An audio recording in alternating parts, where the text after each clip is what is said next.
हमारी बर्बादी की एक वजह और भी है, हमारी औरतों का बिगाड़। हमारी औरतों को आज हमने दीन से इतना दूर कर दिया कि आज हमारी औरतों की एक बड़ी तादाद बेहयाई के फितने में पड़ी है, बदकारी के फितने में पड़ी है। आज हमारी औरतों के लिए हमने दीन सीखने का इंतजाम बंद कर दिया। आज लड़कियों के मदरसे चल रहे हैं, लेकिन आप गौर करें कौम की कितनी लड़कियां हैं जो मदरसे में नहीं पढ़ती हैं, जो स्कूल में पढ़ती हैं, जो कॉलेज में पढ़ती हैं। उन बच्चियों को दीन के बारे में कुछ भी नहीं पता। मस्जिद में जुमा का खुतबा हो रहा है, लेकिन हमारी बहुत सारी मस्जिदों में बंगाल और झारखंड में मैंने देखा जुमा की नमाज में मस्जिद में औरतों का इंतजाम नहीं। क्यों नहीं है मेरे भाई? क्या पैसे की कमी है आपके पास? अल्हम्दुलिल्लाह बहुत पैसा है, लेकिन मस्जिद में औरत के लिए आपने इंतजाम नहीं किया। क्यों नहीं किया? कयामत के दिन आपकी गर्दन पकड़ी जाएगी कि जिस दौर में आपकी औरतों को बिगाड़ा जा रहा था, फेसबुक के ऊपर, यूट्यूब के ऊपर, इंस्टाग्राम के ऊपर आपकी कौम की बेटियों को बर्बाद किया जा रहा था, आपने अपनी कौम की बेटियों को दीन सिखाने के लिए क्या किया? मेरे प्यारे साथियों, अपनी मस्जिदों में औरतों का इंतजाम करो। जुमा की नमाज में अपने घर की औरतों को लेके जाओ, अपनी औरतों को दीन सिखाओ। आज औरतों की वजह से भी बहुत सारी बुराइयां।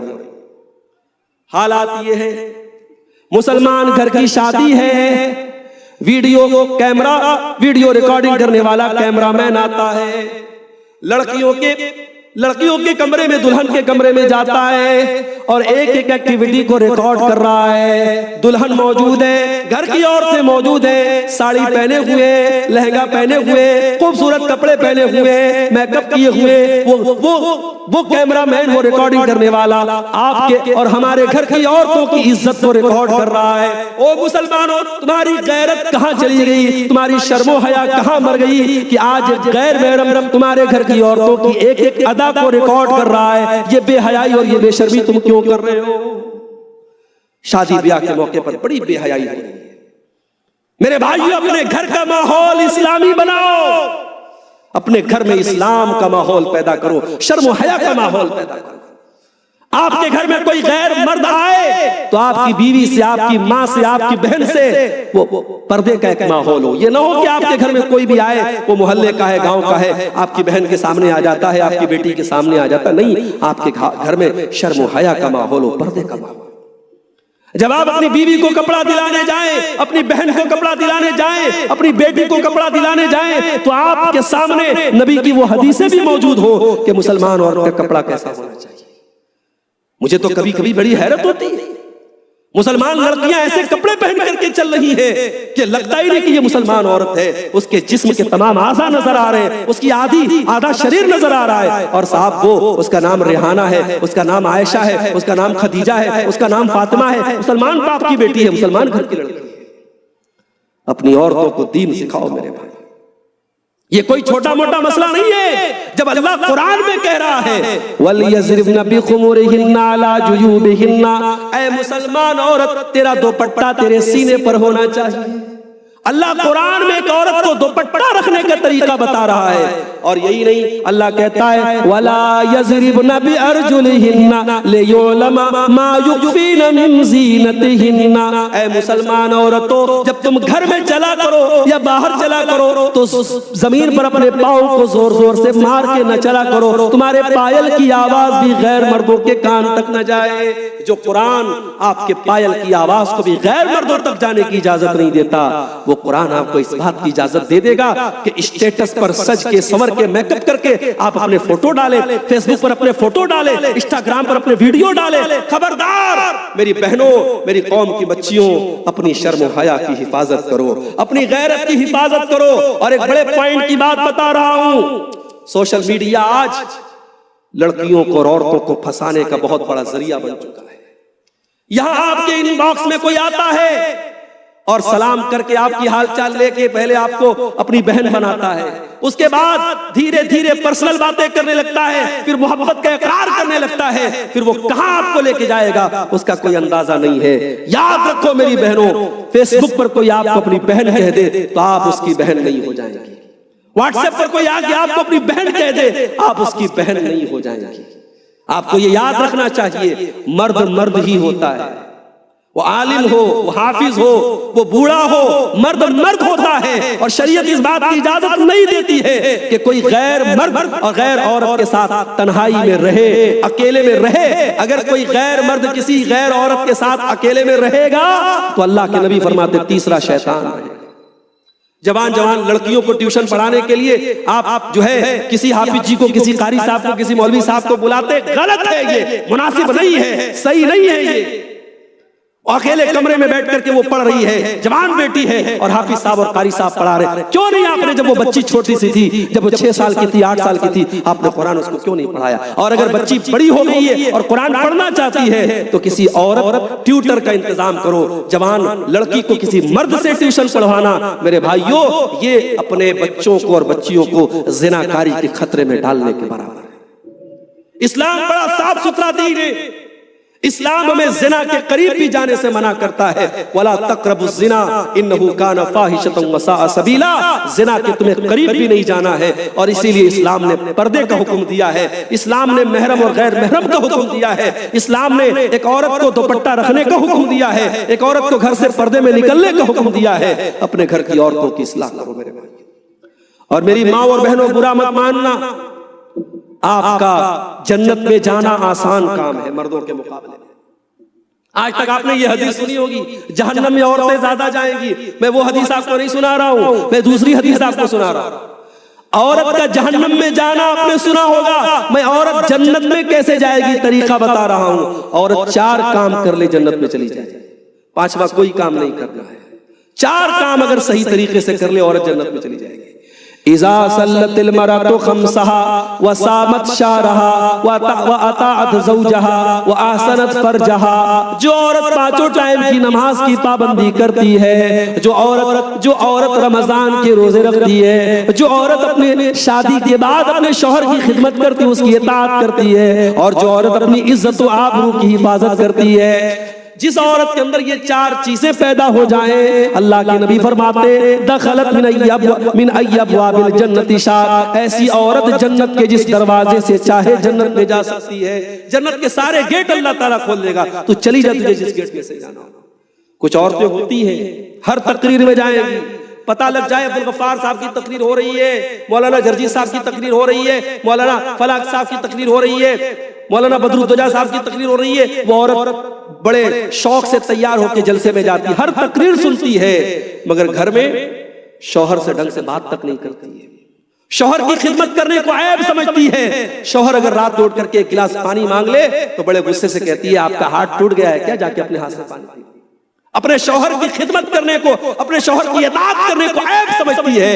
मेरी माँ और बहनों, कान खोल करके सुन लो, तहज्जुद पढ़ लेने से, नमाज पढ़ लेने से और तकरीर सुन लेने से आप नेक नहीं बन जाएगी। एक शादीशुदा औरत जब तक अपने शौहर की खिदमत न करे, अपने शौहर की इताअत न करे, और एक कदम और आगे बढ़ के कहता हूं, जब तक अपने शौहर के लिए मेकअप न करे, एक शादीशुदा औरत जब तक अपने शौहर के लिए सजे और सवरे और अपने शौहर को मायल न करे, ऐसी औरत दीनदार नहीं है, ऐसी औरत नेक नहीं है। एक शादीशुदा औरत की जिम्मेदारी है अपने शौहर का ख्याल रखे, उसके जज्बात का ख्याल रखे। नबी अकरम के पास एक औरत आती है, अल्लाह के नबी पूछते हैं तुम्हारी शादी हो गई है? कहती हाँ अल्लाह के नबी शादी हो गई है। आपने पूछा तुम अपने शौहर के साथ कैसा सलूक करती हो, कैसा व्यवहार करती हो?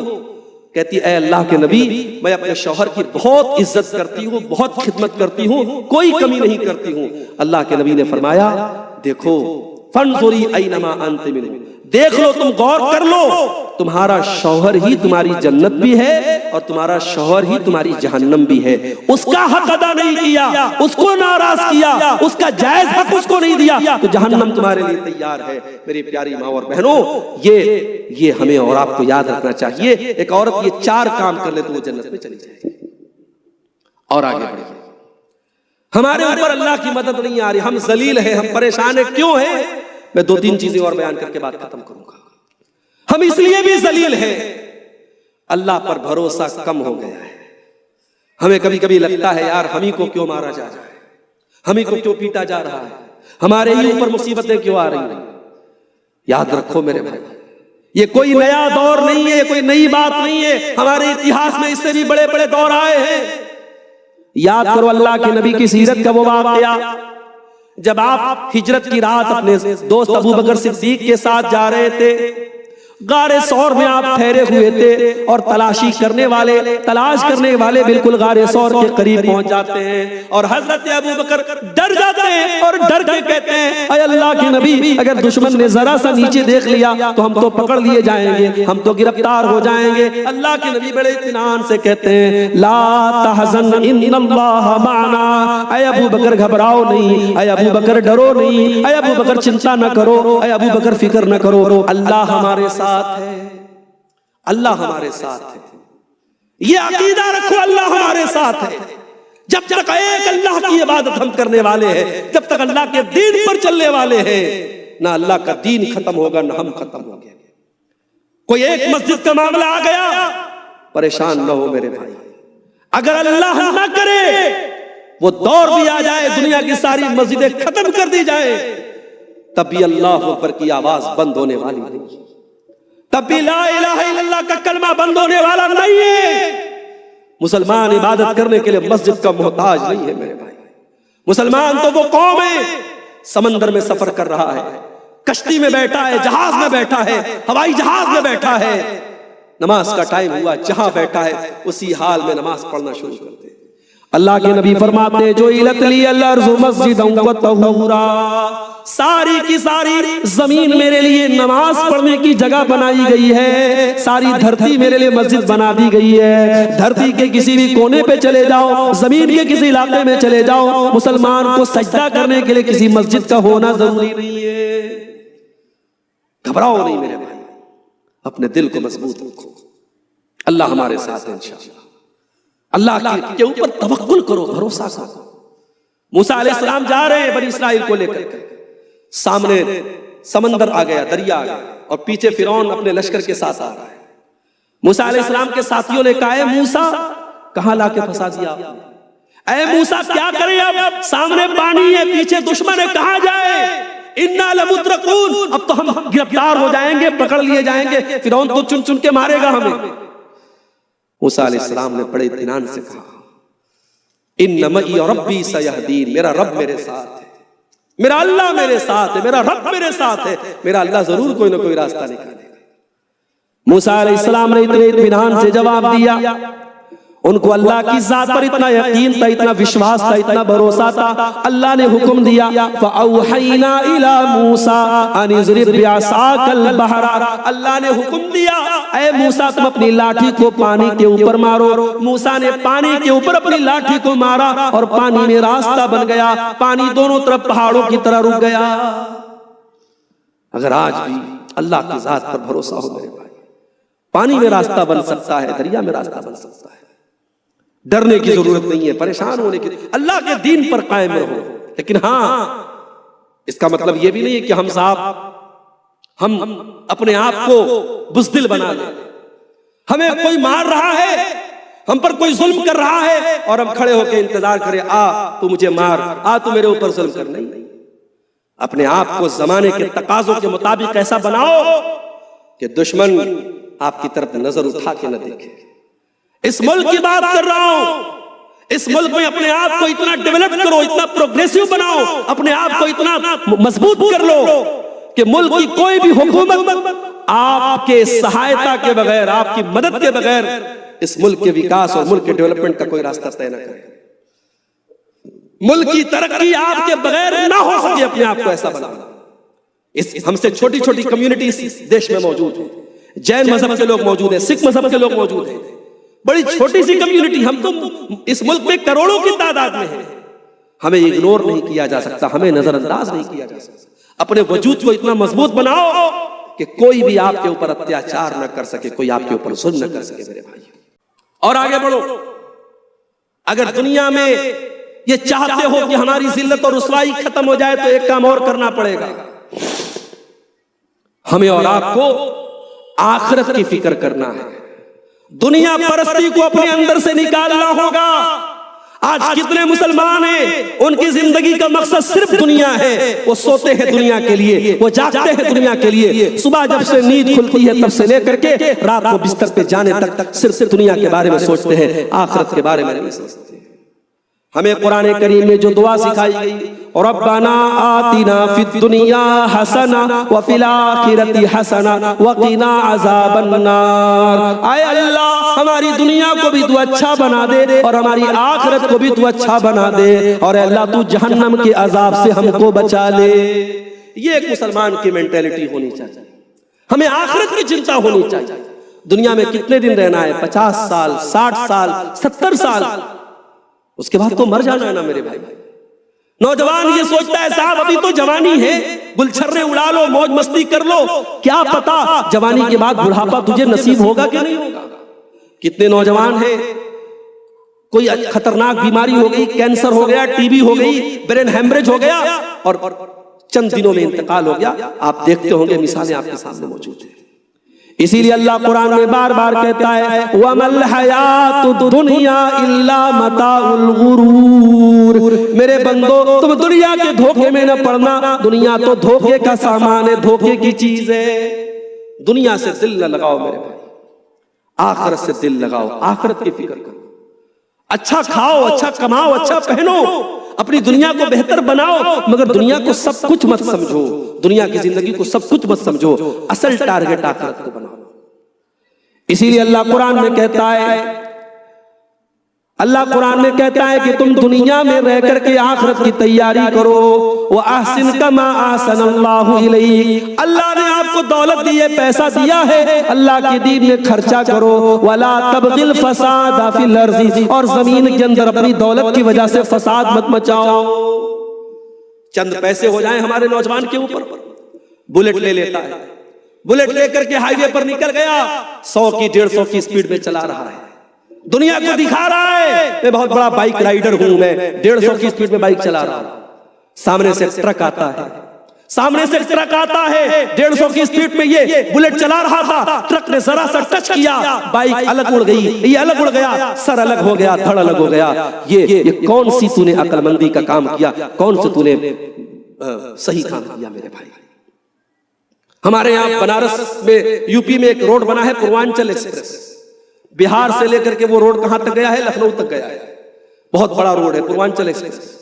जब ये रोड नया नया बना था, एक नौजवान BMW कार उसने खरीदी थी, और BMW कार खरीद करके उसने लाइव वीडियो चलाया कि देखो मैं कितनी स्पीड से इस पर कार चला रहा हूं। वो 200 सवा 200 की स्पीड में गाड़ी भगा रहा था। अचानक रास्ते में एक जगह रोड कुछ खराब था और वहां पे कट का निशान था, गाड़ी को कंट्रोल नहीं कर पाया, इतना खतरनाक हादसा हुआ। लाइव वीडियो के अंदर उसकी मौत दिख गई मेरे भाई, खत्म हो गया वहीं पर।